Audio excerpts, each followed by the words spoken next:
Pokemon TCG Pocket kind of exploded onto the scene last year, and as of writing, they just celebrated their 40 billionth card. To put that into perspective, if these were physical cards, they could be stacked to make a deck 22,369 miles tall, which is just enough to wrap around the Earth at the equator. I wouldn't recommend doing this. Most of them would get wet. It'd be a big waste of money. But to say this app is popular is an understatement. It's not surprising though, it's the love of opening packs of Pokemon cards without the expense. I mean, it's even hooked me, and I haven't really touched mobile games since Pokemon Masters. But before that, the last time I was really into them was the early days when Jetpack Joyride and Angry Birds 1 were new. So I guess, would you count like crosswords and connections? I play those. Oh, am I old now? But being a curious mind, I wanted to look into the value of Pokemon TCG Pocket to an individual. Obviously, it's more affordable than buying real physical cards, but even then, if you wanted a complete collection without relying on trades and such, just how much would it cost to guarantee you getting a full collection? And or how much money would you need to spend to buy yourself a complete collection? Is the Pokemon Company being fair when it comes to rare drop rates, or is there some level of greed at play? I mean, obviously there is. It's the biggest media franchise in the world, owned by big companies. But I just mean, how does it compare to the competition? Well, this is absolutely not something I am equipped to know. Even on game consoles and PC, I rarely, if ever, touch lootboxy gacha games. No matter how much I love the looks of Zenless Zone Zero, I will never install it. But God, oh, I want to play as that bear so bad. So, I'm going to introduce you to this Bulbasaur because inside of their prehistoric plant-based mind lies a treasure trove of knowledge I lack. For you see, this is Bisa, a rolling encyclopedia of gacha game knowledge. Can I talk now? Yeah.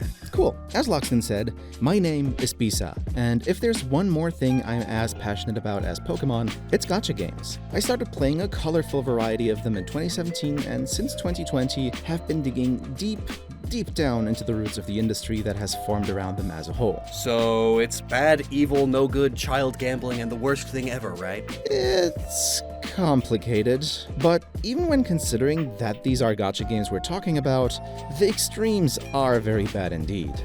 How bad? Well, I can't just tell you. Like I said, it's complicated, so you need to have a basic understanding of kinda everything that makes these games tick to truly get the whole picture. Fine. So, the first thing to look at when it comes to comparing these types of games is the regional differences between them. Note, that's not service regions, but where they are actually developed. Here in the West, we haven't really seen gacha establish itself as a kind of genre, with such monetization tactics instead kinda just being tacked on the sides of existing games, or put into a side mode, like EA's FC series' Ultimate Team, all in a bid to obscure just how bad they can really get. When it comes to Asian developers, however, it's a whole different story. Here, gacha games tend to be pretty straightforward about how closely player progression is tied to the gacha systems. Japanese gachage, in particular, tend to be pretty aggressive with their monetization. In fact, the very first gachage ever, Konami's digital card game Dragon Collection from 2010, didn't even allow you to make any progress without paying for it, though it does make sense to follow the established formula of a TCG, given it's the first of its kind. Wait,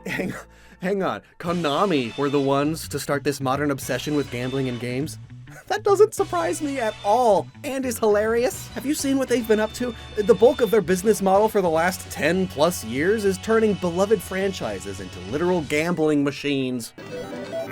Chinese gachage, on the other hand, specifically of the ACG, or anime, comic, and games variety, which nowadays are probably the first thing you think of when you hear the word gacha, tend to be much more focused on mechanical depth variety, and quality of core gameplay, as well as more involved stories designed to keep players engaged long-term while not relying too much on simple Skinner box-like mechanics, though they obviously featured those as well for good measure. Often, this goes so far that the actual character gacha isn't even the sole primary driver of revenue, with other offerings such as specialty skins getting a lot of attention. The big breakout hits from Hoyoverse, be that the Eastern-developed miHoYo titles or Cognisphere, their Western studios' Zenless Zone Zero, are actually kind of the exceptions here in terms of monetization strategy. And finally, Korean gacha games tend to either vary wildly or strike a balance between the two, with a more involved metagame and strong story, but also often requiring you to reach deep into your pockets. Requiring as in practically requiring, right? Like, sure, you could spend 160 hours grinding to level enough to pass the boss, but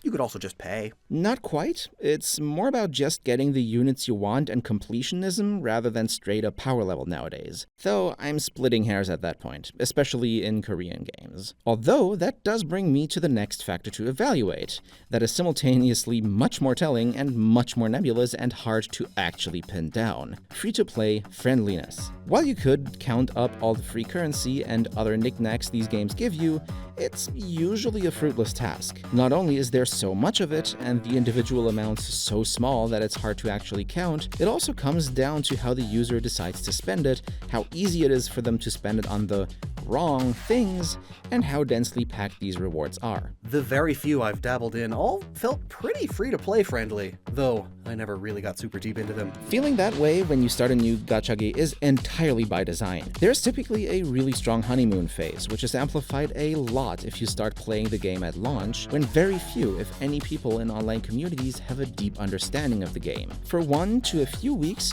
you will be buried in rewards as you clear starting content, get celebratory login bonuses, pre-registration rewards, clear special starter quests, and the like, all while blazing through the available content. These are usually there to make you feel good about the game and kickstart the progression of your account so that you can quickly become both hooked on and invested in the game before this deluge of currency dries up. I was a fool! Really though, free-to-play friendliness is a nearly unquantifiable statistic that usually boils down to little more than a vibe check. A possibly quite thorough one, but still just a vibe check. It's something that, as you keep playing more gacha game, you simply start developing a sort of sixth sense for. And I take it you have? Oh, absolutely. And actually circling back around to TCG Pocket now, while it depends on the kind of player you are, I personally think it can be by far one of the most free-to-play friendly gacha game out there. The 2 free packs a day might just be one big player retention strategy, but as a result, it's also super generous. Oh yeah, especially since, just like in the physical TCG, the higher rarity cards in TCG Pocket are mostly just variations of much more common cards, and each pack you open contains up to 5 of them, making it pretty easy to obtain a battle-ready collection of cards to build decks and do battle with,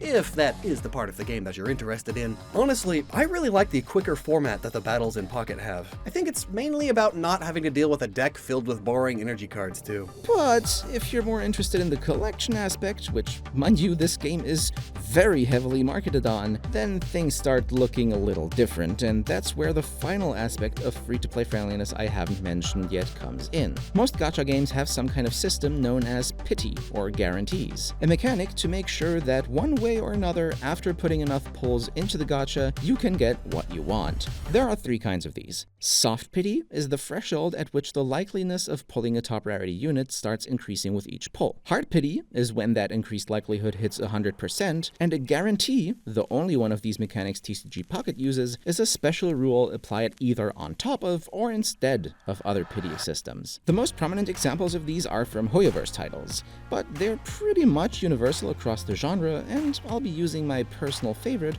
Girls Frontline 2, as it features all 3. In this game, there is a soft pity starting at 58 pulls, maxing out and hitting hard pity at 80, with a guarantee rule that if at any point you pull a top rarity unit that isn't featured on the banner, the next one will be that one, effectively guaranteeing you get it after a maximum of 160 pulls. I will go into more detail about how TCG Pocket handles this for those who are unaware, but first, let's cover the last 2 sets of statistic we need to talk about here. While these aren't really that relevant to players that don't plan to spend any money at all, you can use them to gauge just how bad or greedy a certain gacha game can get. These are the lowest, closest, and highest cost for pulling from the gacha 10 times, and the amount of money you'd accordingly need to spend on premium currency to guarantee a full collection status of one of the highest rarity units in the game, assuming the worst luck possible. So we're talking about the unluckiest, worst case scenario here, relying fully on guarantees? Yeah. Gotcha. But hey, fun fact, I got the 3-star fancy art Celebi on my first pull of the Mythical Island set, and then the regular Celebi EX in the next pack. Well, I got an immersive Palkia in my first Space-Time Smackdown pull. For other examples, let's use MiHoYo's Genshin Impact, Yu-Gi-Oh! Duel Links from genre progenitors Konami, the big daddy of the industry, Type Moon's Fate Grand Order, and last but not least, the other Pokemon Gacha game, Pokemon Masters EX, which just like TCG Pocket, is developed by Japanese mobile giant DNA. This way, you, the audience, can have a well-distributed benchmark from across all kinds of genres, game structures, and developers. Starting out with Genshin Impact, purchasing the smallest pack of Genesis crystals to convert into Primogems for pulls will run you $27 and leave you with 20 surplus currency. The pack nearest to the 1,600 needed is the $30 one, leaving you with a really unwieldy amount of leftovers, 380. Finally, the cheapest and biggest pack nets you 4 sets of 10 pulls priced at $25 each, with a surplus of 80 gems. Notice here, I'm specifically not talking about the commonly talked about dollar per currency value. So they're doing like a lot of math right now. If you want to know the details, they're in the description, but we'll just fast forward to the good stuff here. Yu-Gi-Oh! Duel Links is the wild card here. The only game I went in knowing nothing about, and it is weird. It should be noted that this was the only other option I could really find for TCG Gacha Games, since most others like Shadowverse or Hearthstone don't have guarantee features, instead opting for card crafting, where you can dissolve surplus cards into a crafting currency, which can then be used to acquire any card for a certain amount of that currency. By the way, minor tangent about TCG Pocket in this video about TCG Pocket, while we were writing this video, the trading system was released for it, and it's not only surprisingly similar to these crafting systems, it's also incredibly restrictive and expensive to trade high-rarity cards. The highest rarity you can trade are the 4-diamond cards, the normal versions of EX Pokemon, which are technically rarer than 1-star cards, and to even do so, you need to trade in 4 other 4-diamond cards for trade tokens. It's absolutely ridiculous. Now, where were we? Right. Yu-Gi-Oh! Duel Links, being the only one I could find without this kind of crafting system, is also very different in other aspects, as you can't actually purchase its currency, generically called gems, outright, but rather you purchase packs directly and also get a few gems with them, which we'll treat as extra packs for our purposes, as the prices don't make much sense otherwise. This makes guaranteeing a UR card at full collection, which is 3 copies, relatively cheap though, a total of only $399. Again though, this comes with the caveat that this is Yu-Gi-Oh! A card game with an unlimited format, so you're gonna want to fully collect as many cards as you possibly can. While basically every card in a set is included in the $390, including every UR, due to the nature of the pool system, you will be spending them many times over across a ridiculous amount of pools if you want a decent stable of cards. Finally, Pokemon Masters EX. It has the same 10-11 pull quirk as FGO, but the prices! It shares FGO's $30 with no leftovers price at the high end, but the closest price only drops to $29, which leaves you with 200 gems, not even enough for a single pull. Even at the highest end, for again the same $80 pack price as FGO, you only got 33 total pulls, costing you $26 per 11 and are left with 800 gems. The pull prices in this game are ludicrous. However, they are helped by a relatively generous guarantee to keep the whales happy, pricing a 5-star sync pair at sync move level 5 at only $1,600, $1,000 less than FGO and half that of Genshin. That was a lot of words and numbers. Yeah, let's assume I absorbed most of that information. Well, after all that, now we have something to actually compare the game to in the stats that are actually quantifiable. So, How does TCG Pocket truly measure up? Well, in terms of 10-pull costs, it's actually pretty great. One set of 10 booster packs runs you, the player, 60 Pokegold. At most, that will cost you $12, leaving you with no gold surplus. The closest cost does hit the usual dollar per currency benchmark cost of $20. However, not only does it hit the gold standard free-to-play friendly indicating price, this pack gets you 120 gold, the exact amount you need for 20 pulls, so a 10 pull with this pack actually only costs $10. This is super unusual since basically every gacha game under the sun will sell you uneven amounts of premium currency, but TCG Pocket does shockingly well in that aspect. Finally, the most expensive $100 pack will buy you 110 pulls at roughly $9 for each 10, leaving you with a solid 30 unspent gold at the end. Considering that each 10 pull leaves you with a total of 50 cards, this sounds, and actually is, a fantastic value all things considered when compared to other gacha games, especially since you don't need gold for much of anything else. And when used for packs, you're not buying them outright, but instead using it to reduce your timer by 2 hours per gold, making it quite easy to spend the few leftovers you may or may not end up with whenever you feel like it. But let's not get ahead of ourselves. This entire video, we've been foreshadowing that TCG Pocket can get bad.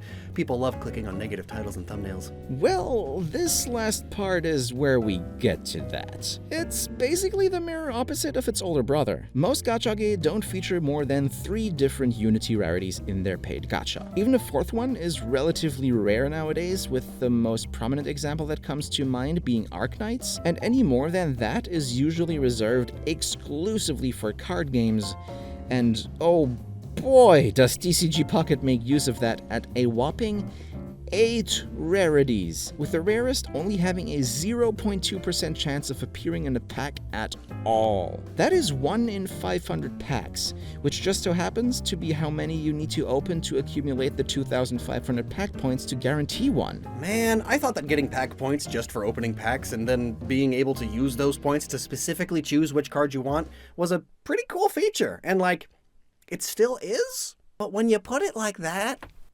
Ow. That was my hip. What are you doing, hip? Yeah, it's better than not having it, but crunching the numbers on all of this, in order to pay to guarantee full collection of one of the rarest cards, you would have to spend $4,350. Huh. So a very good gaming PC that will last you a decade. Or a JPEG. Decisions. A usually very heavily compressed JPEG of otherwise great art at that. And that is the highest number out of all the ones in our benchmark, only beaten by Genshin Impact if you include a character's signature weapon. And all that is primarily because TCG Pocket is so focused on the collection aspect of the Pokemon TCG. This is where I reveal that to fully collect a card in TCG Pocket, you need to acquire at least 10 copies of it, 2 to play the game with, and then 1 to 3 more for 2 copies each of the 4 cosmetic flares you can buy with duplicates. And oh yeah, you notice how I said at least? If you really want to go the extra mile, you can add another 18 copies of each card on top of the pile, 2 more for playing with for each language. That's actually a pretty cool feature, allowing you to pull cards in different languages depending on what you set the app to, and then having them permanently remain in that language even if you change the setting back. Growing up, I loved the few Japanese cards I got in the physical card game, and I think it's awesome Creatures Inc. translated that so well into Pocket. But good grief, does it make what I will call true full collection status an absolute nightmare, raising the guarantee cost for a single golden rare card almost 3-fold to $12,180. Mind you, there are 5 of them now that Spacetime Smackdown is out, and all of that is without mentioning that the game only lets you spend up to 720 gold on packs every day.